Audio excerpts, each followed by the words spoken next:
Olá, o meu nome é Andressa Cordeiro, eu sou advogada na Agulha Advogados e hoje nós vamos falar sobre planejamento sucessório familiar.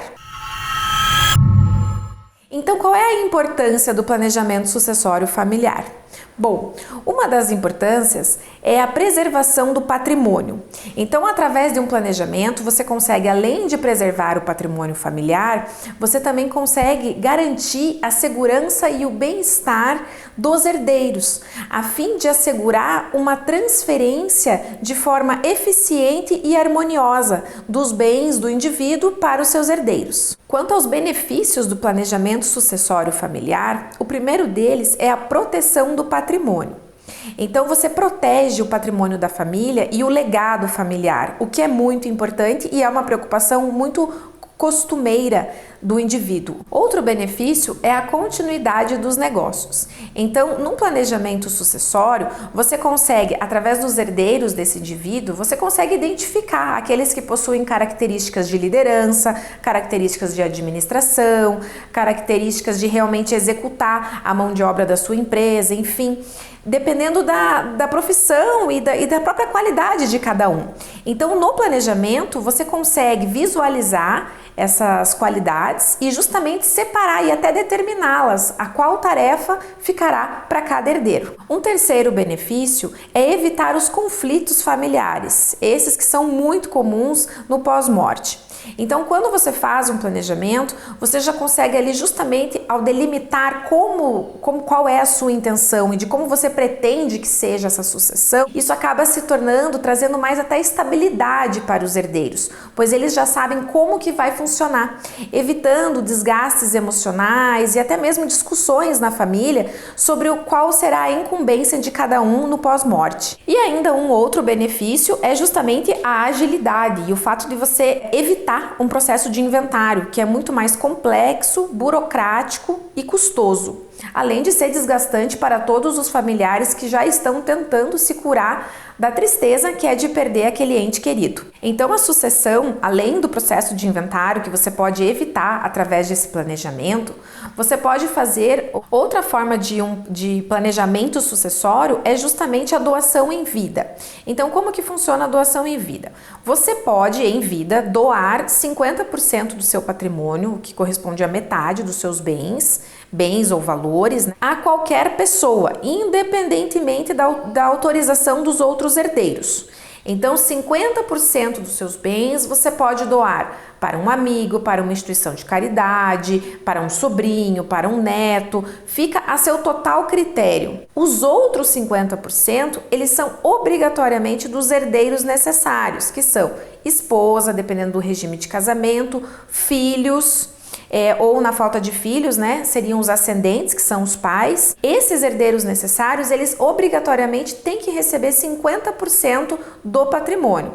Se você quiser fazer uma doação desigual entre esses herdeiros necessários, às vezes o pai quer fazer uma doação em vida para os filhos, mas quer deixar uma parte um pouco maior para um filho, e isso por acordo da família mesmo, né? Enquanto que os outros vão receber um pouco menos, é possível ser feito. Porém, além dos impostos, né, que deverão ser pagos no caso de doação, é necessário ter a anuência de todos os herdeiros quanto a essa doação desigual. E uma outra forma de planejamento sucessório é a famosa holding familiar. Então, o que é a holding familiar? A holding, ela é uma empresa que ela é constituída geralmente pelo patriarca da família e ele integraliza todos os seus bens da pessoa física nessa empresa. A partir desse momento, ele deixa de ser o proprietário de seus bens. E esses bens passam a pertencer à empresa. Nessa empresa, ele também pode já inserir os seus herdeiros, para que eles comecem a participar das atividades e justamente a se inteirar do negócio. O objetivo de constituir uma holding é que quando houver o falecimento do patriarca, os herdeiros que já estão na empresa, eles vão então dividir as cotas dessa empresa. Lembra que eu disse que os bens não são mais da pessoa física quando ela abre a holding, né? Então os bens passam a ser da empresa.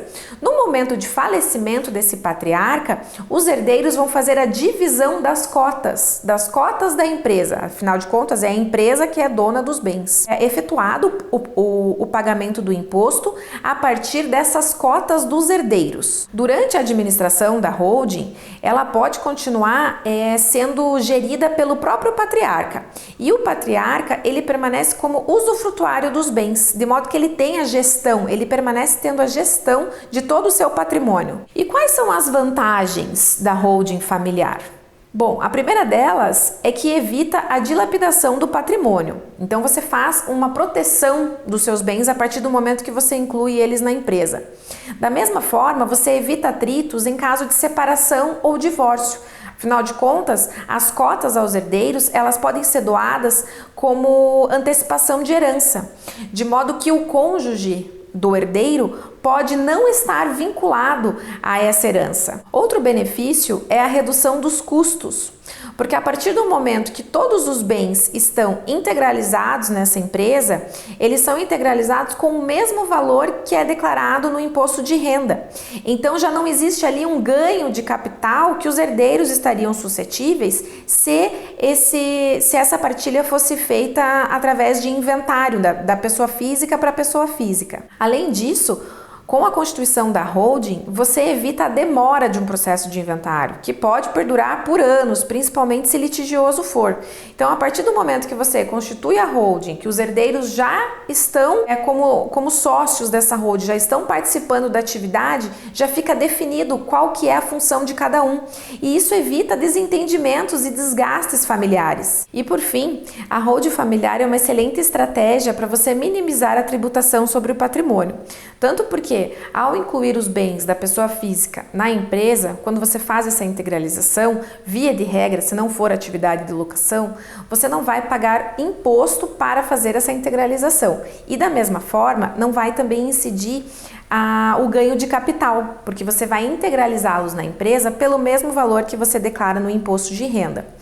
E quando for feito o inventário ao final, quando houver o falecimento do patriarca, que a princípio seria o sócio administrador e o usufrutuário desses bens, será efetuado o pagamento do imposto sobre as cotas da empresa. Então, em resumo, a holding familiar, ela minimiza a tributação sobre o patrimônio, ela evita desentendimentos familiares, uma vez que você já consegue prever como será ali após o pós-morte, reduz custos e a demora do processo de inventário, além de evitar a dilapidação do patrimônio. Espero que esses esclarecimentos tenham sido úteis para vocês e, em eventuais dúvidas, não deixe de consultar um profissional. E se você gostou do vídeo, dê o seu like e não deixe de se inscrever no canal.